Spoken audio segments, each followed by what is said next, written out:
Olá, que ótimo darmos início a mais uma análise de materiais por aqui. Hoje, a nossa jornada vai ser bem sensorial. E olha, vai muito além do que os olhos podem ver. A gente vai explorar o mundo digital através do som e do toque.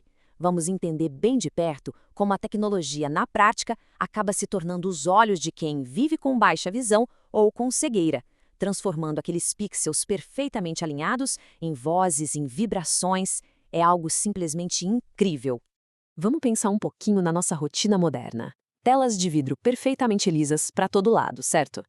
E, na real, elas são projetadas quase que exclusivamente para o olhar. Mas e quando o sentido visual simplesmente não está disponível? Como é que a gente transforma esse pedaço de vidro super frio em informação útil de verdade? Toda aquela interface gráfica lotada de ícones e cores, de repente, desaparece. A navegação passa a depender 100% de toques superestruturados que geram respostas sonoras. É exatamente esse o desafio diário, sabe? Navegar, digamos assim, no escuro, por um mundo que foi inteirinho construído para a luz. E para a gente entender o tamanho e a urgência de olhar para isso, basta escutar a própria comunidade. Os dados mostram que mais de 2 bilhões e 200 milhões de pessoas no mundo todo vivenciam o dia a dia com algum grau de deficiência visual. É muita gente. Só que no Brasil são mais de 17 milhões de vozes buscando acesso e autonomia.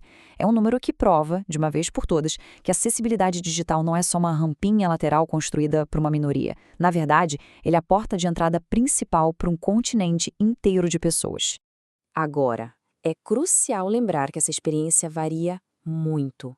Para quem convive com a cegueira total, por exemplo, a tela do celular ou do computador precisa obrigatoriamente ser traduzida em um fluxo de áudio ininterrupto ou até ser conectada àquelas linhas de braille dinâmicas. Já para quem tem baixa visão, o dispositivo acaba virando uma poderosa lupa viva. É aí que cores invertidas, fontes gigantescas e contrastes super fortes entram em cena. Muitas vezes, essa é a única forma de separar as letras de um fundo branco que chega a ser opressor. Ou seja, são ferramentas atuando como verdadeiras extensões dos sentidos. E tem um contraste muito interessante aqui. Enquanto a visão capta o layout de um site inteiro em questão de milissegundos, a audição funciona de um jeito diferente. Ela exige uma linha reta, bem sequencial de informações. Os softwares leitores de tela vão lendo a interface em voz alta e, olha que fato fascinante, muitos usuários configuram esses leitores em velocidades absurdamente altas. Estamos falando de até 600 palavras por minuto. Para quem não está acostumado, soa como um zumbido alienígena indecifrável, mas é produtividade pura para quem está ouvindo. Todo aquele caos visual vira uma partitura de áudio. É por isso que as descrições de imagens são tão, mas tão cruciais. Sem elas, o software tropeça, lê um código aleatório tipo banner underline final, versão 2.png, e deixa a pessoa ali frustrada e totalmente sem contexto. E, falando nisso, vamos analisar essa situação na prática. Um banner promovendo um evento cultural, cheio de cores, logos bacanas, datas importantes, pode parecer visualmente fantástico. Mas, sem a audiodescrição embutida lá no código da página, ele é apenas silêncio. Literalmente um espaço morto na tela. Para o leitor de tela, essa arte gráfica não existe. Ponto final. As informações mais importantes de um congresso, de uma promoção ou até um aviso de segurança evaporam no ar. Isso acontece se não tiver um texto bem estruturado, ali nos bastidores, descrevendo tintim por tintim o que a imagem carrega. Porque, no fim das contas, a audiodescrição faz muito mais do que só ditar palavras soltas. Ela, na verdade, constrói mundos inteiros na mente. Tem até um artigo acadêmico do Congresso da FEBAB que aponta algo muito bonito sobre isso. A audiodescrição atua exatamente como uma ponte vital entre a imagem física, que não foi vista, e a imagem mental super rica e colorida que se forma para quem está escutando. É o poder puro de devolver o contexto, a independência e a compreensão completa de qualquer mensagem. E quando o foco sai da tela do computador e vai para a nossa mobilidade diária nas ruas, a coisa fica ainda mais genial. O smartphone deixa de ser só um aparelho de comunicação e se transforma, de longe, no maior canivete suíço de acessibilidade já inventado. Hoje, temos um ecossistema móvel inteiro de tecnologia assistiva repousando na palma da mão. Isso une desde as configurações nativas do próprio aparelho até aplicativos fantásticos que devolvem a autonomia para tarefas que pareciam impossíveis de se resolver sem a ajuda de terceiros até pouquíssimo tempo atrás. O mais incrível de tudo isso é que grande parte dessa magia já vem no aparelho puro, direto da fábrica, sem precisar instalar nada extra. A mesma lente usada para tirar selfies se transforma num piscar de olhos numa lupa digital super potente, perfeita para ler a bula minúscula de um remédio numa emergência. Leitores de tela nativos dão voz a botões que antes eram mudos, e assistentes de voz permitem ditar e enviar e-mails super complexos sem nem encostar no vidro. Isso é acessibilidade já embutida como padrão, não como um luxo adicional.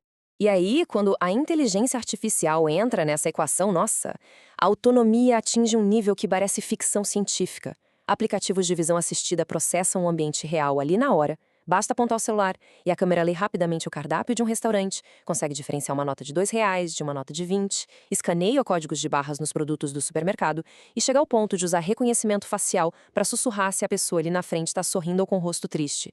Mas claro, a inteligência artificial não é infalível.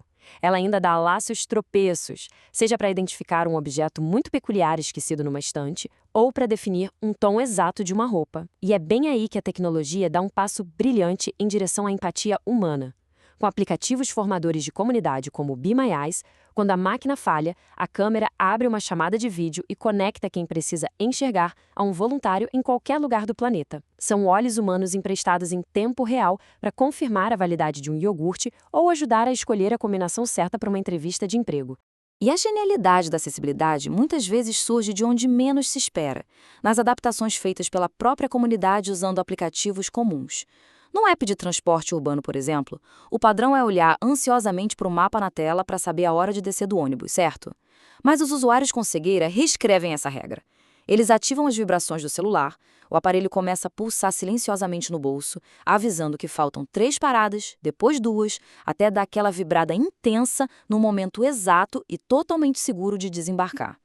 É navegação autônoma pura através do tato. Bom, se as ferramentas conseguem adaptar o mundo físico com tanta perfeição, a web com certeza precisa estar pronta também. Seguir diretrizes de desenvolvimento não é simplesmente cumprir burocracia técnica, é literalmente construir rampas de acesso digitais, adicionar textos alternativos nas imagens, garantir contrastes corretos para baixa visão e incluir boas legendas são ações que evitam criar verdadeiros becos sem saída virtuais. E hoje em dia temos robôs de auditoria e widgets de inteligência artificial que consertam os códigos automaticamente, arrumando as calçadas quebradas da internet antes mesmo que alguém tenha a chance de tropeçar nelas. Caminhando para o encerramento da nossa análise, tem uma fala da plataforma Nossa Causa que resume tudo perfeitamente. Nossa melhor ferramenta é a defesa da inclusão. Trata-se de um chamado super claro para entender de vez que a acessibilidade digital não é uma perfumaria estética, não é um enfeite. É uma exigência de cidadania fundamental. É isso que transforma espaços digitais hostis e excludentes em vias totalmente livres e democráticas para todas as pessoas. E fica aqui a nossa provocação final para a reflexão. Agora que compreendemos a incrível engenhosidade que é ouvir códigos em altíssima velocidade e sentir vibrações para interagir com o mundo, o que vai mudar nas próximas publicações na internet? É vital lembrar que cada imagem postada nas redes sociais sem o texto descritivo é, na prática, uma porta batida na cara de milhões de pessoas. Pensar na acessibilidade antes de apertar o botão de publicar é o passo definitivo para um amanhã onde absolutamente ninguém é deixado no escuro. Agradeço demais a companhia nesta nossa análise e até a próxima.